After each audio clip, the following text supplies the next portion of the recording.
Sarah Mitchell observed the activity at the Virginia Beach Naval Base with a neutral expression, dressed in simple civilian clothes as she walked through the military complex. At 32, she had learned to read people with the same precision with which she disassembled a weapon, and what she saw at that moment was exactly what she expected: underestimation. The men around her wore impeccable uniforms, moving with the characteristic confidence of those who belonged to that world of hierarchies and unwritten codes.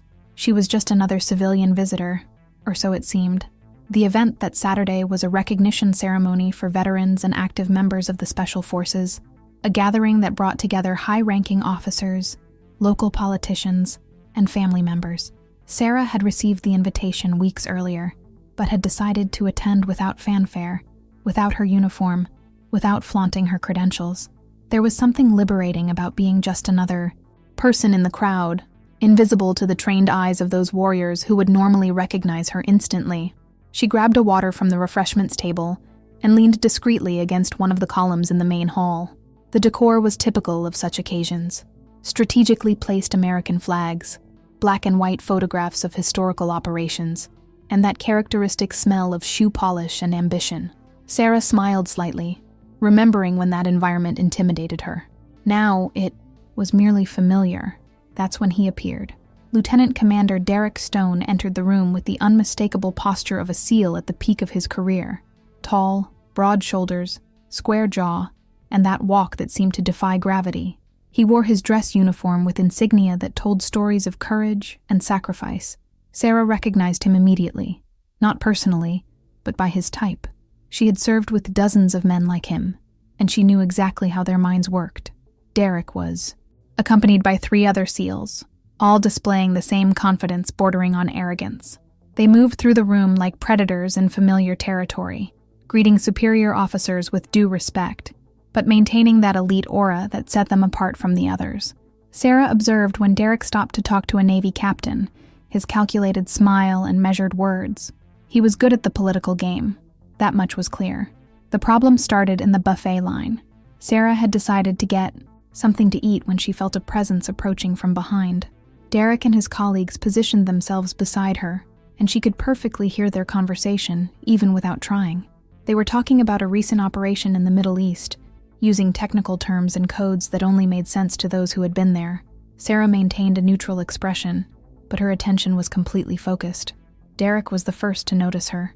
His eyes scanned her quickly, making that automatic assessment that soldiers make of anyone in their field of vision. Sarah saw the exact moment he categorized her as a civilian, as someone irrelevant to his world. The change in his expression was subtle, but unmistakable, a slight twitch at the corners of his eyes that indicated dismissal. She grabbed a plate and began to serve herself, completely ignoring the men's presence. That's when Derek made his first mistake. He turned to one of his colleagues, a lieutenant named Marcus, and spoke in a volume that clearly didn't care whether she heard or not. "This kind of event is getting too open. Anyone can walk in now." Marcus laughed, grabbing a beer from the table. "That's true. Half the people here probably don't know the difference between a SEAL and a recreational diver." Sarah felt a spark of irritation, but suppressed it with the discipline she had cultivated over the years. She continued serving herself, her hand absolutely steady as she picked up a slice of roast beef. Derek hadn't finished yet. He looked directly at her, his cold blue eyes assessing her with that characteristic superiority. "Excuse me," he said, his tone polite but condescending. "Are you someone's wife or girlfriend here?" Sarah finished placing the potatoes on the plate before turning to him. Her brown eyes met his without hesitation, without submission. "Neither one thing nor the other," she replied, her voice calm and controlled. Derek smiled, but there was no warmth in the gesture. "Ah, so you must be a journalist. Or perhaps you work in some administrative department." He exchanged a glance with Marcus, who was holding back a smile. "It's always good to have support staff at these events. Someone needs to do the office work." The patronage was so obvious that Sarah almost laughed. Almost.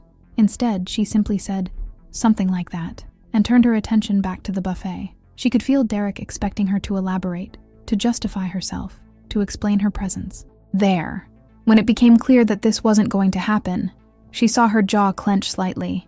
"These events are primarily for operational personnel," Derek continued, unable to let the situation die down. "You know, those who are really on the front lines.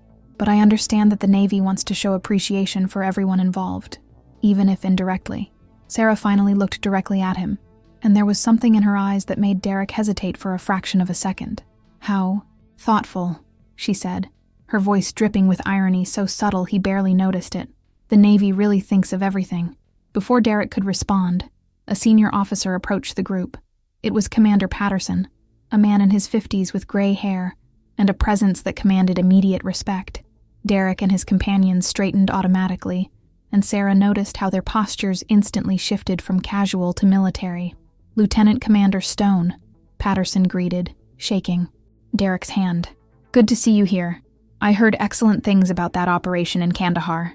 Derek smiled, clearly pleased with the recognition. "Thank you, sir. The team performed exceptionally."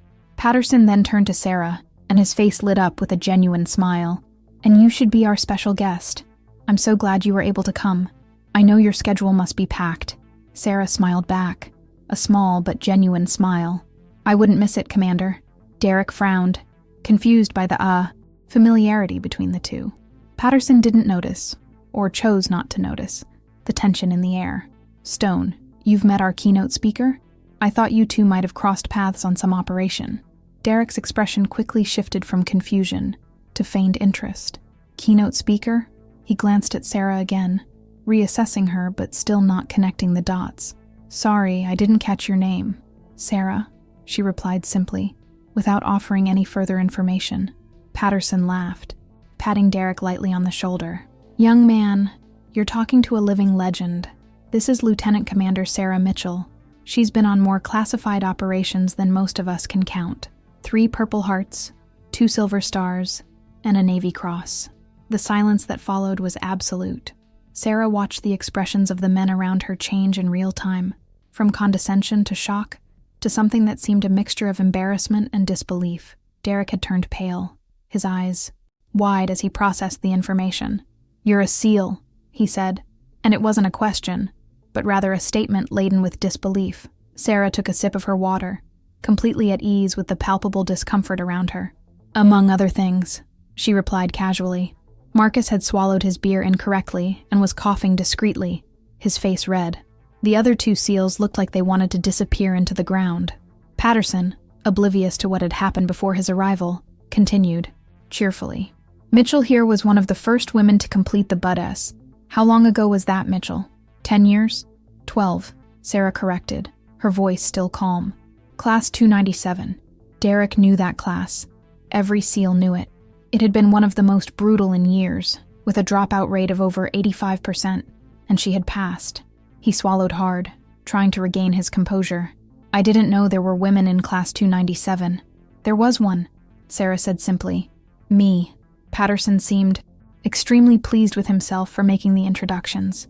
"Mitchell just returned from a 2-year assignment in a special joint unit, highly ranked, obviously.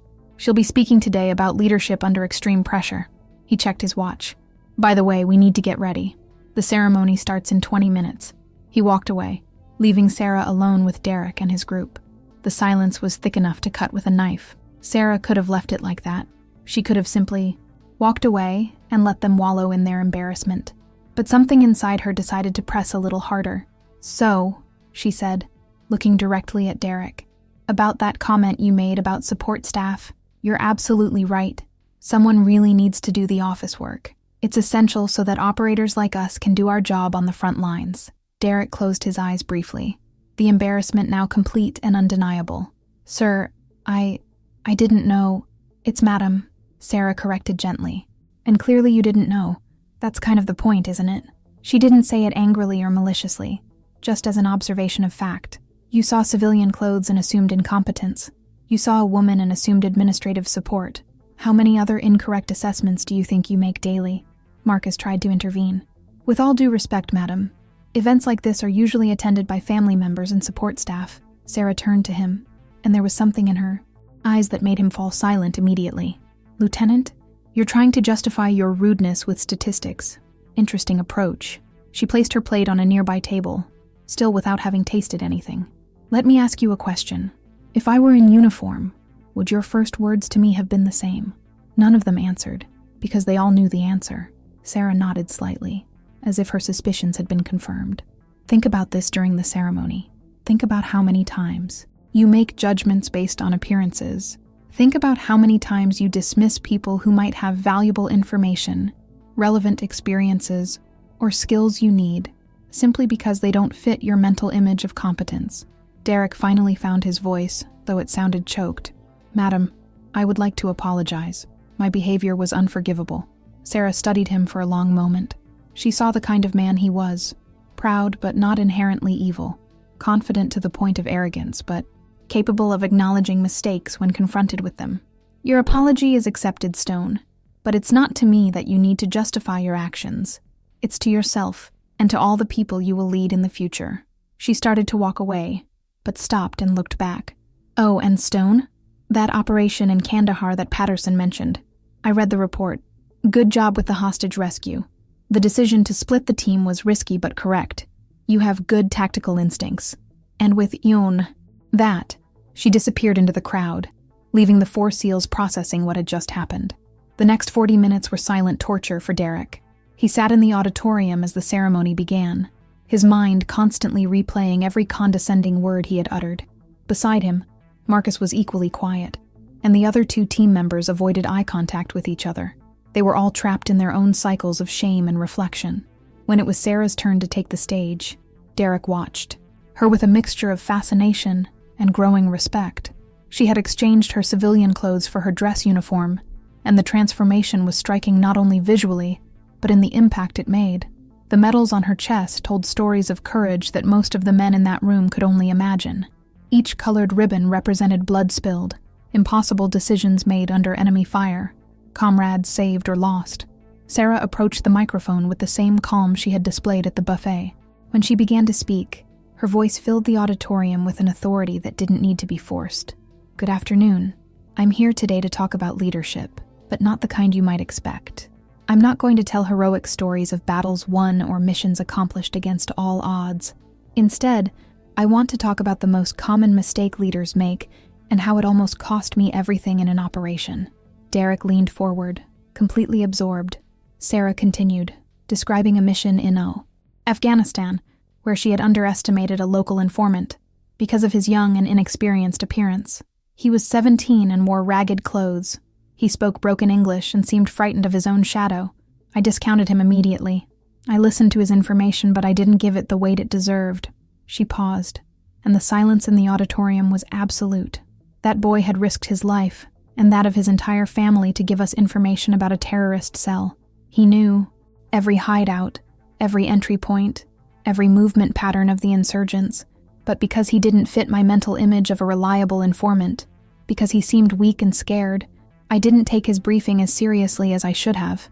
Sarah described how the mission nearly fell apart, how her team was caught off guard by an ambush that the informant had tried to warn them about, but which she had dismissed as teenage paranoia. We lost 2 men that day, 2 exceptional SEALs who left families behind, and while I carry that weight every day, what I carry even heavier is the lesson I learned too late.